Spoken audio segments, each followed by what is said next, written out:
Good morning, everyone. Welcome to another casual garden stroll. This will be a fun one because we will be rediscovering the garden together. I have been gone for over a week, and I actually got home Friday morning at 5 a.m., took a nap, went to work, came home, and then yesterday I worked in the garden, but I only worked on a very specific part of the garden, so I actually haven't even been around the rest of the garden, so we will discover it together. I will tell you right now, it is about, I'm going to say, and we will judge this by the end of this video, how curly my hair is. I'm going to say it's about like 90% humidity right now, and there is zero wind, and it is like, it's close. Two bits of viewer mail before we move on. This is part of the postcard project.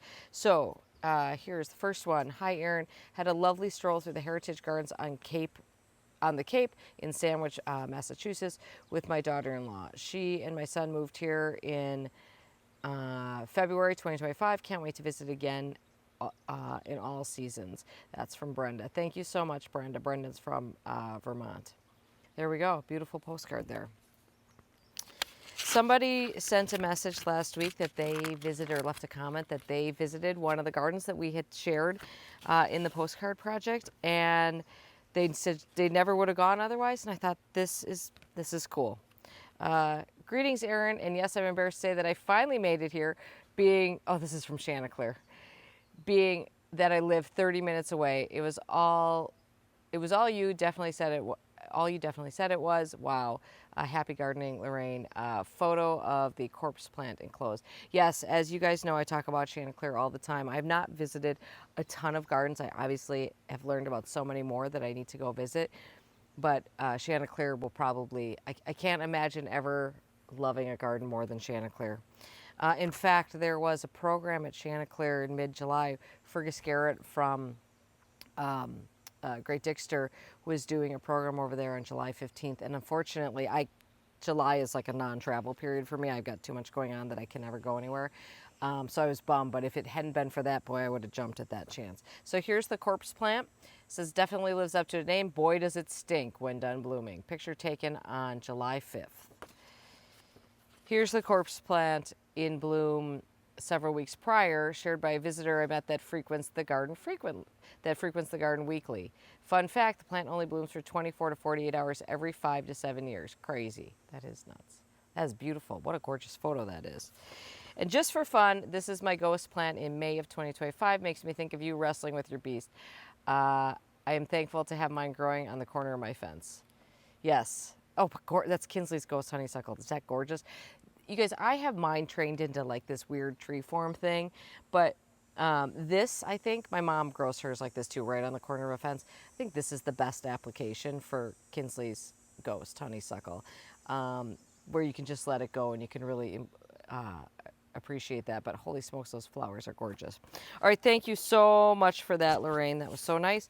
Let's go on a tour. Let me put this down inside because if I set it on the railing, it will be soaked. So starting up here, I'll just say that holy smokes, did the Coralina super bells grow like mad while I was gone. You guys, that's one plant in there. And the Terrenia looks great too. If this Plectranthus would, bloom, I think this container would be looking really good. And we do have some action here. Finally, the purple bell vine is starting to make its way up, but it starts flowering quite early on. Oh, are we like not focusing? Hold on.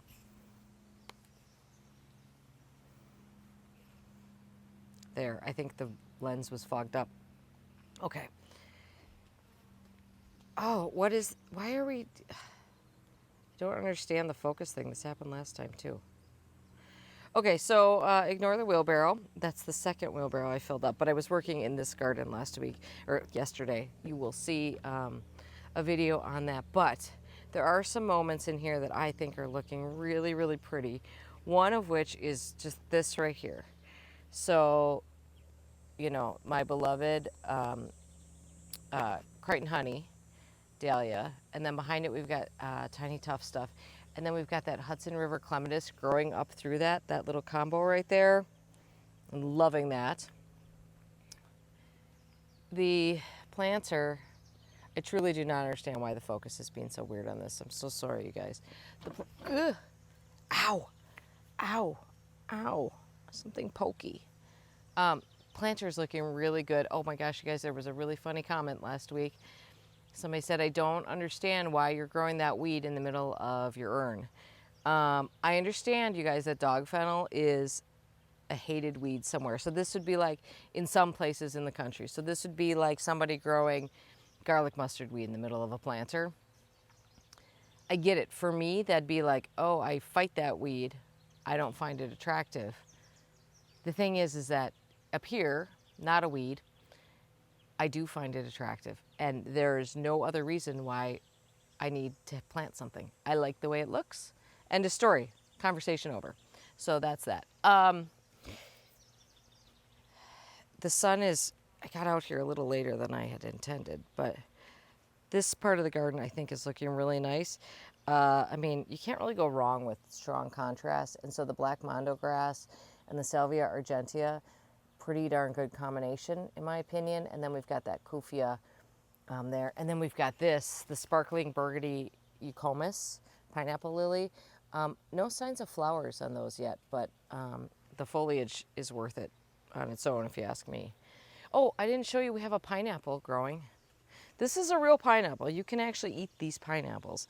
This is on the Mila pineapple. There's a little baby pineapple there. Look at him. Just hanging out. That's about the size of the ones that were on it when I got it that all broke off in shipping. So I don't know how much longer that has to grow. The summer hyacinth here is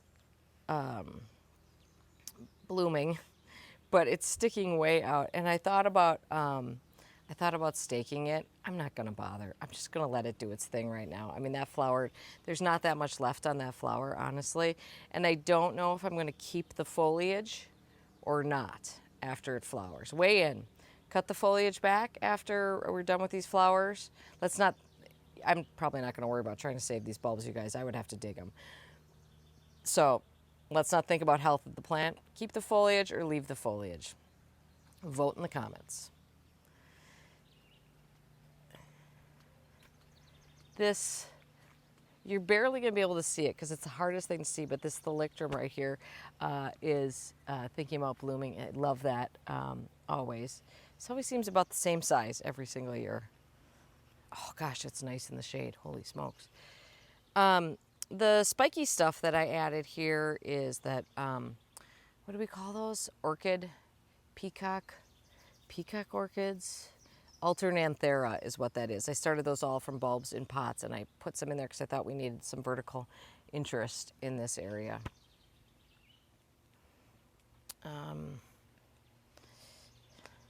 I have been cutting back the Veronica here, and actually did cut a lot of it back before I left in hopes of getting a reflowering, so we'll see how that goes. So this is a little bit, this area is a little bit out of color right now, sort of intentionally, but the Alba luxurians clematis that grows up through the spruce here is looking so pretty. This is just the most delicate little, now these are all, I'm so frustrated with the focus situation. Tell you what, it's either focus or shakiness, nothing but problems. Usually they get these green tips on it, and I don't know if that's, they get the green tips as the flowers, maybe they get the green tips as the flowers mature, because here's obviously one that's more mature. And you can see it's got the little green tip on it.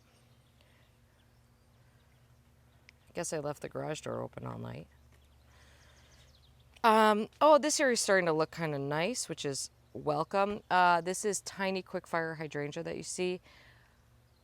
It's finally starting to do something, which is nice. I really like this hydrangea a lot. I think it's really cute, and it's the size. To me, think of it more as like a perennial size than a hydrangea size. The zinnias are growing through here, which makes me happy. So we will have zinnia flowers. Uh-oh, but look at what this is. Oh, nasty little bugger. Do you see this? Bindweed. Oh, how did that get in there? How does it ever get anywhere? A lot of dahlias not in flower yet. Really late for these dahlias, and we need them to kick it into gear. We need some activity with the dahlias. This one does look good, although it's been pretty much decimated. Not decimated, but you can see it's been damaged by, this is creme de cognac. You can see it's been, these flowers don't look great, and that's mostly Japanese beetles. But this is a newer flower, and that's quite pretty.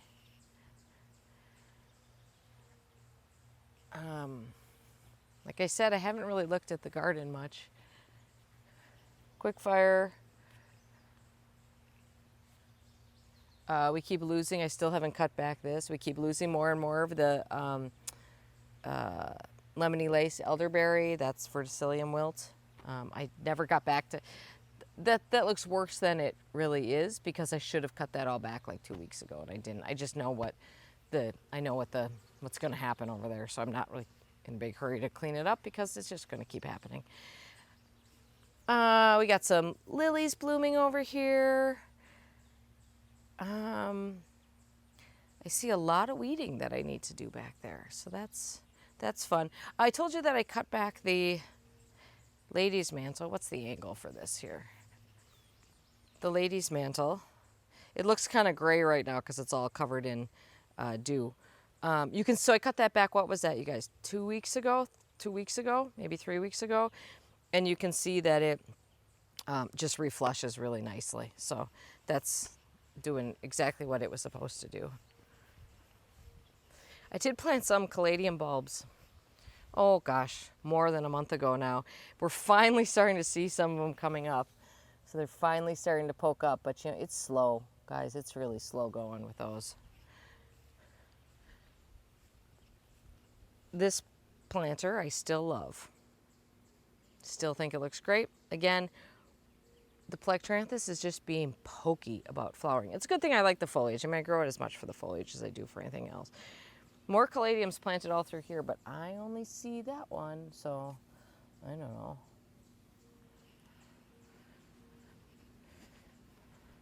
I've not been, like I said, I've not been over to this part of the garden at all. So I'm a little afraid, to be honest. I think it's probably a mess. It's a bit of a mess. It's not terrible. We do have some phlox starting to bloom here. We got a monarch here. This is this Hula Girl maybe? With the kind of pink centers? I don't think Hula Girl is right. Hula skirts, hula something? I don't know. One of you guys will know. Anyway, that's a pretty little echinacea and a very pretty little monarch posing for our morning enjoyment here. The alliums are just starting to come into flower, most of them. I think, now we've got multiple different kinds here. I think the ones that are in flower right now might be Serenity, and the other ones might be Millennium. Moving over here, also looks a little messy. I see a lot of weeds. Also, I need to come in here and do some cutting back. Like, for instance, this is this clematis that we've been looking at for ages. Finally has outbloomed itself, so I'll just kind of round this off and cut that back a little bit. Yeah,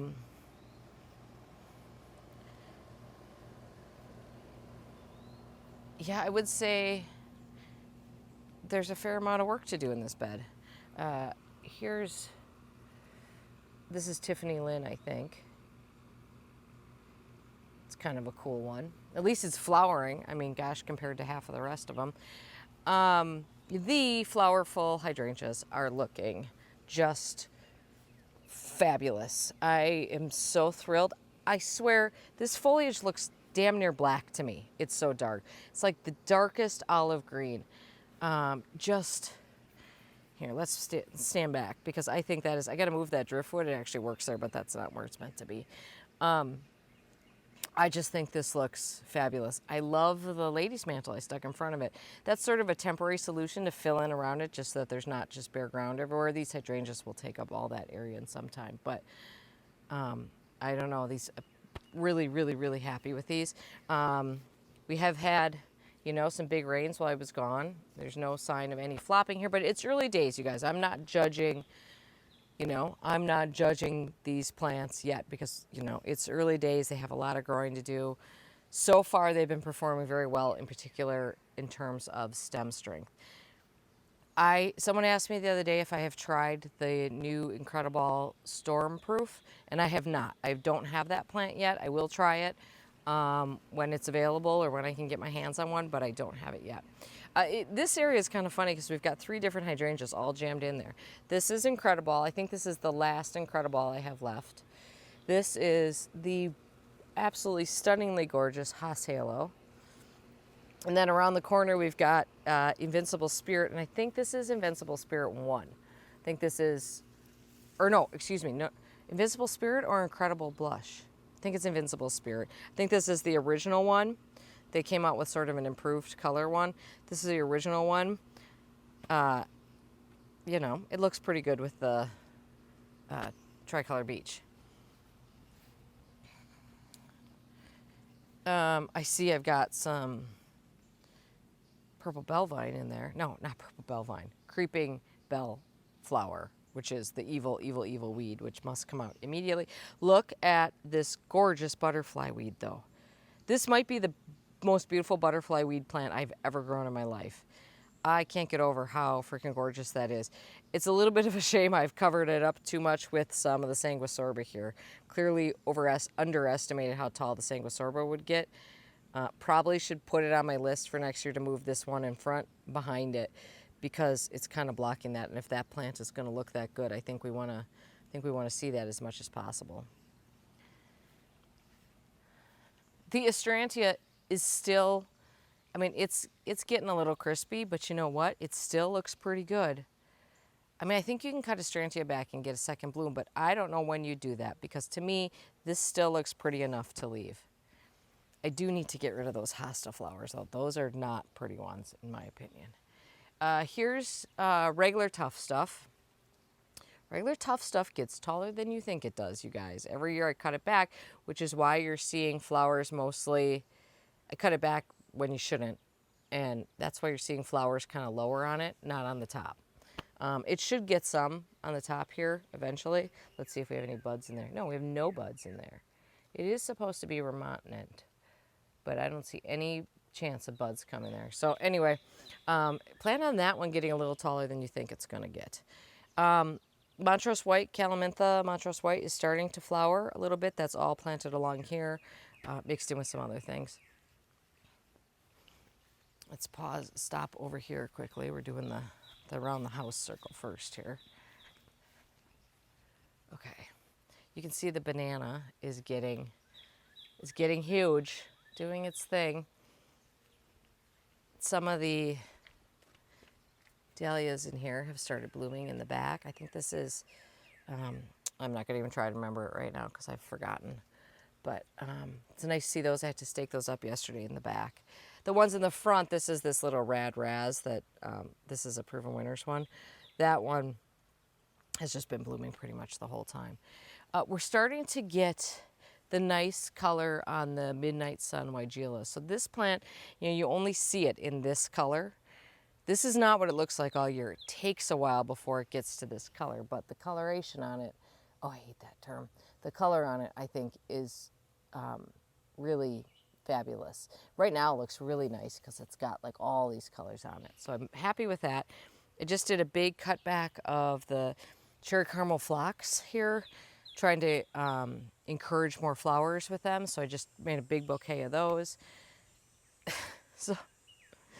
So I think we've got a couple of things going on here that are pretty good. Like I think the combo of the geraniums and the cherry caramel phlox is nice. And I think this is nice. I think the two of them together are hideous, and I will never do that again. In fact, this combination over here, you guys, I think we might have finally reached like, this is too much. This is pretty damn Disney-ish over here.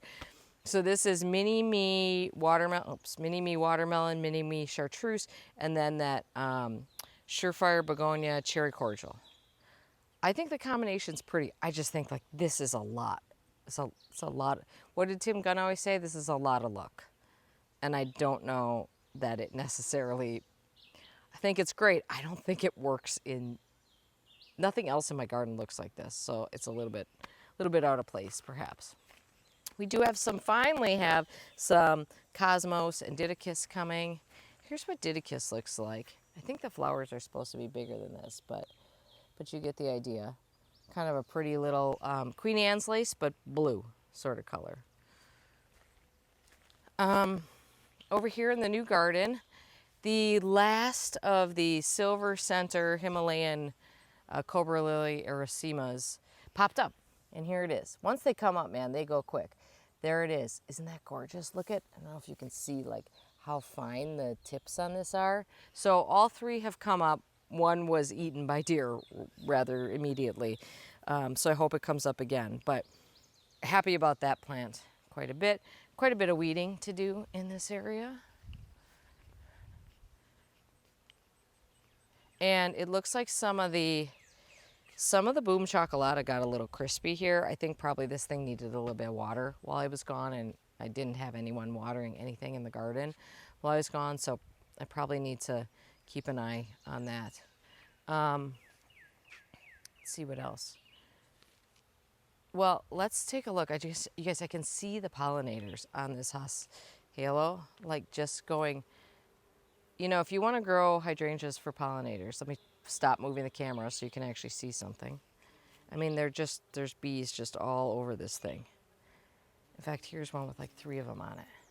So anyway, obviously the reason why Haas Halo is good for pollinators is because all those like lacy looking flowers in the center, those are the fertile flowers. Those have the pollen in them. These other ones are non-fertile flowers. So the pollen is more available to the pollinators. I mean, oh my gosh, I can't even tell you. This whole plant is just buzzing. This one in particular, but they're on all of them. So if you want to still grow hydrangeas and you want to, you know, you're really focused on bringing pollinators in, you know, maybe you want to think about adding in a Haas Halo instead of something else. I'm just noticing that the Neon Burst Dogwood back there is growing really nicely and keeping that color in a fair amount of shade. That's high marks for that. My grass grew in pretty well while I was gone. Let's take a stroll this way, especially, and get into the shade a little bit. This is Pygmanthemum muticum, which is starting to flower now, which will be a huge pollinator hit for sure. This is it's tall coming up here is Ellen Thalictrum. I'm a little disappointed with how my tassel flower has done this year. I mean, it's really pretty, but it's a little, they're kind of small. And so I'm a little sad that we're not seeing a bigger show from them. I mean, they're supposed to be small, but I wanted them to bulk up a little bit more. The ambassador alliums are clearly finished, but I still think these seed heads are really attractive.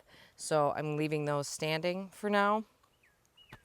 I see no sign of any of my HS State dahlias in here blooming yet. However, those were all planted as tubers and quite late. If I could get those blooming in the next week here, gosh, that'd be great. That'd be perfect, because I really was planning on that, you know, that orange in here. Because otherwise we're a little green in this area if we don't get that orange going. Let's take a stroll around on the path. I'm not walking through the garden because it's quite damp on the feet.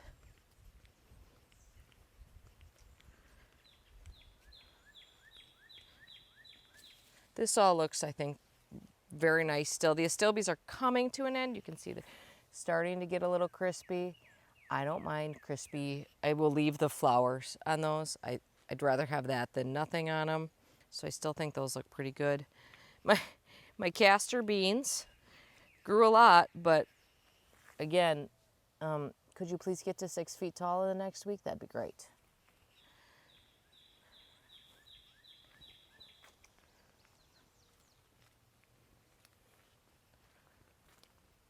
I did selectively cut back some flowers in the Nepeta subsessilis so that we could continue bloom. So like about half of them. I think it's looking pretty good, actually. I feel like this part of the garden always looks too much on the messy side. I think I might have to rethink some things over there. But we do have some really beautiful Monarda coming up. And you know what, Monarda is nice if you give it in a place where you've got enough room for it to run, because it'll move itself around, and it's very pretty. I did plant some hardy plumbago down here. These are all new plants, but they're flowering nicely, which I appreciate. Come around this way. Same thing with this Nepeta subsessilis. This is all Prelude Blue. I did the same thing where I cut this back partially to try to keep some blooming going without cutting back the old stuff unnecessarily. You can actually see some of the new foliage and stuff, places where I cut it back. Here's some more butterfly weed, but it doesn't look nearly as nice as that other one. That tattered foliage is skunk cabbage, which I can cut out of there.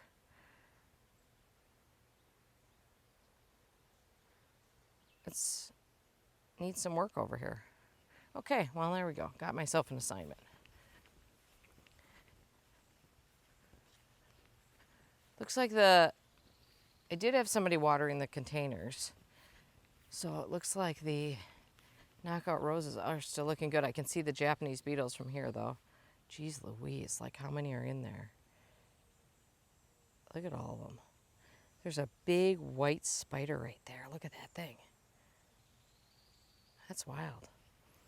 I'm not going in the vegetable garden. I'm actually actively afraid of what's happening in there.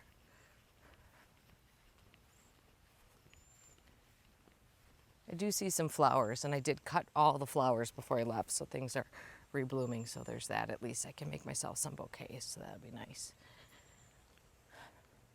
These containers are still looking pretty good. I'd say I got to get on fertilizing. They look like they could use a little boost in the fertilizer department.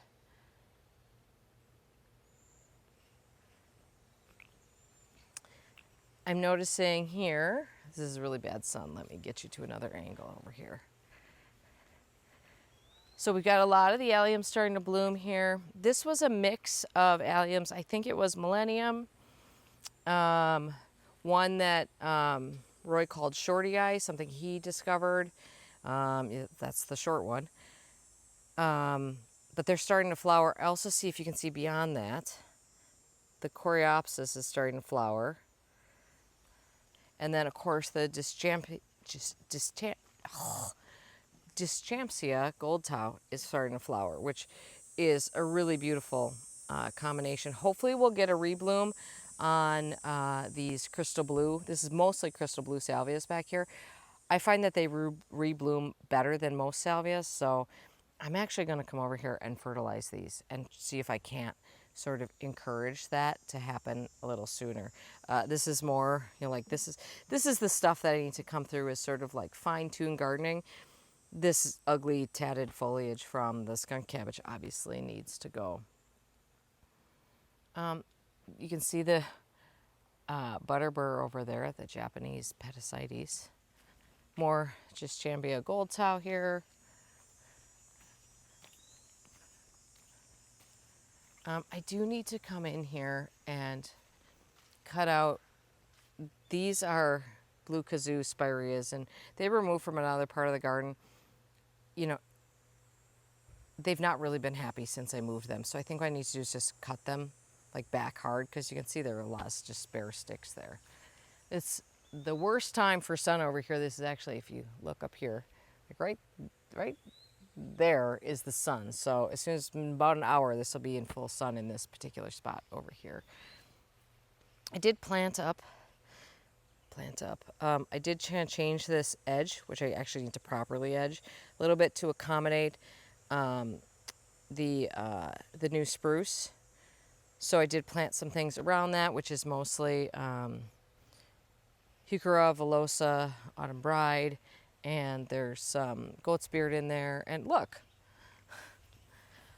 apparently that guy got set there and never planted, so I should make sure to do that too. But Japanese Petasites is pretty amazing over there.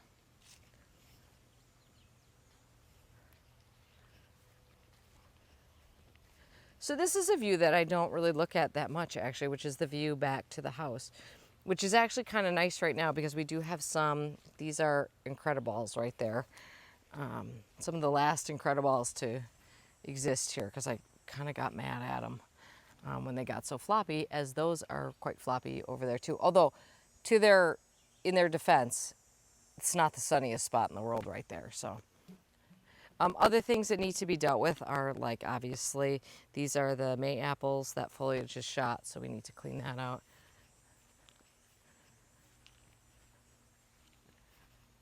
That's the kind of gardening I like, is when I can come in and just kind of refine areas like that. So I just popped back over to this area where we planted this new triangle.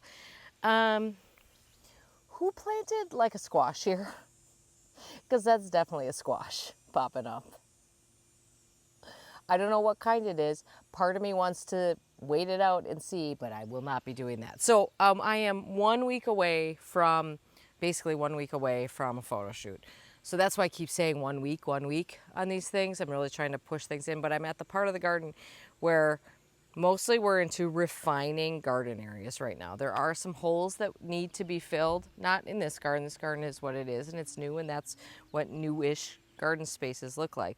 But there's some holes in the main garden that need to be dealt with. And gosh, the sun is really horrible. What I'm going to do is walk to the other end and then walk this way so you can see this. Okay, sorry, I wanted to get down here because I don't know if I've shown you the mixed border between the neighbors lately, but the Norway spruces, this is Cupressina. I am flabbergasted by the rate at which these plants are growing. I mean, okay, so this is everyone. These are all these plants' third summer. So everything was planted basically two years and 3 months ago. These 3 trees were planted as 6 and 7 foot trees. I'm gonna say we are at 13. Actually, if you go all the way up to the top, we might be looking at 15 feet on some of these. It is remarkable. Now, I will say, I don't know that that's normal. And for some reason, Norway spruces grow extremely well in our area. So these are very happy plants. But everything else, like you can see that the Cornus moss right here is really starting to widen out, which is great. And notably, these are American hornbeams. These are native hornbeams. Right here, fire spires. They're really starting to bulk up as well and get some height. So, you know, this 3rd-year leap, we're seeing it now, which is great. Thistles continue. I mean, literally, the thistles are managed continuously in here, and it's frustrating. That's a pagoda dogwood there. I mean, everything is looking, I think, really good in this area. You know, we did not, this is funny, when we planned this, Mr. Much More Patient particularly said that he liked the view like right through here. And he's like, let's not put anything too tall in that area because I really like the view through there. Well, that was before the view was piles of dirt. So I don't know. I feel like height is missing in this area, although I do have like some bigger growing panicle hydrangeas in here. Like that's Diamond Rouge, that will get quite tall. So I think we'll fill in that area as these hydrangeas grow up a little bit. Also, it is a tough spot for these plants to grow. They're underneath a big maple tree here. It is, you know, it is not a great place for a plant to try to be growing in terms of water use. I did want to just quickly show you the window box. So you can see that the mini-me chartreuse coleus is finally popping up in the back, which is great. And we've got the Fiona Sunrise Jasmine growing up the 2 stakes. I need to get in there and help train that a little bit, so I got to pull the ladder out and do that. But I'm really happy with what I'm seeing with this window box. It's all a mishmash. Everything is really intermingled, which I think I'm loving. I am very much loving that the trailing portion of this is the wire vine rather than something else. I think it's a really light look, not so heavy, which is important when I've got something growing up the back here as well. And then Pearl de Azur Clematis is still just going strong over here. It's doing its thing. Oh, and there's one other thing I want to show you. This pot, this is, if you remember, I did a video where I planted Honka dahlias in a container as a, you know, on how to plant dahlias in containers. And that was a mix. So I didn't know what colors were going to be in there. And I put 3 in there. And so far I've got white and this dark one blooming. And I can't be happier about that. I mean, I don't know what color the third one's going to be, but if it was another one of these, boy, I'd be thrilled because I think that's a really cool combination. Foliage looks really healthy. This is the first time I've grown this Honka Dahlia, and I'm telling you, those are strong stems. I think it's an excellent one for a container. So keep that in the back of your head for future years, because I haven't, there's not staked at all. They're super strong. They're very well sized for that container. And I love how they're holding those flowers up above the foliage. I think it's a really good look. So keep that one. Okay, guys, that's it. Thanks for joining me on this casual garden stroll. I have a lot of work to do in the garden, and it's not the most pleasant day to be doing it, to be honest. I think I am going to run to a garden center today to go look for some fill-in plants. I need a few fill-ins. I always do at this time of the year if there's an event coming up. So I might run to a garden center to go look for some of those. Otherwise, I'm just going to sweat it out in the garden. Hope you guys are having a great day in the garden. More videos to come this week. By the way, I just want to say thank you, everyone, for continuing to watch the videos. I know sometimes you actually have to seek them out. Even if you subscribe, and please subscribe if you haven't subscribed. It means a lot to me, and it helps me a ton, especially when I am allowed to leave for a week. And hopefully, you guys, you loved the video. I'm hoping you guys liked the video with the tour of Will Radler's garden that I put up last Saturday. But I had intended to get some other videos up, but you know how this is when you're heading out of town and there's a billion things to do. You never get it all done. And in this case, it was some of the videos I had hoped to get up. So I basically took a week off from putting up videos, which means YouTube forgets about you a little bit. And so some people have to go seeking them out. So I do appreciate when you guys watch these videos and actually have to hunt them down. And I appreciate you guys for allowing me to, go off and do some other summer things that I like to do, rather than, and skip a week of posting videos, because it's good. It's good for my brain. It's good to be away from it a little bit, and I get more enthusiastic about it when I'm home. All right, that's it. Have a great day in your garden, everyone. We'll see you soon. Bye-bye.